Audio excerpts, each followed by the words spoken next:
আসসালামু আলাইকুম রহমতুল্লাহি বারাকাতু। চলতেছে রায়পুর বণিক সভা নির্বাচন এবং দীর্ঘ 40 বছর পর নির্বাচন অনুষ্ঠিত হয়েছে এবং দীর্ঘ 17 বছর পর বাংলাদেশের মানুষ সুন্দরভাবে নির্বাচন দিতে পারতেছে কোনো রকম বিশৃঙ্খলা ছাড়া। সুশৃঙ্খলভাবে বাংলাদেশ প্রশাসন, বাংলাদেশ সেনাবাহিনী, বাংলাদেশ পুলিশ সুন্দরভাবে আয়োজন করেছে নির্বাচন এবং তারা সার্বক্ষণিক তদারকি করতেছে। বাংলাদেশ শিক্ষার্থী সমাজ রয়েছে, বাংলাদেশের হাজার হাজার মানুষ এবং রায়পুর উপজেলা হাজার হাজার মানুষ এখানে উপস্থিত।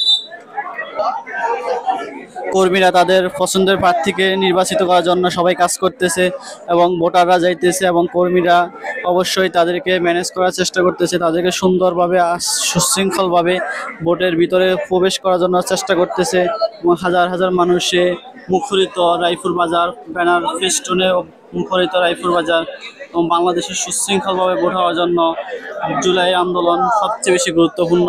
জুলাই আন্দোলনের কারণে এত সুন্দর একটা নির্বাচন করতে পারছে বাংলাদেশের মানুষ এবং সুশৃঙ্খলভাবে এই নির্বাচন অনুষ্ঠিত হইতেছে এবং এখানে মোট প্রার্থী সংখ্যা 55 জন এবং নির্বাচিত হবে 16 জন এবং ভোটার সংখ্যা 1600।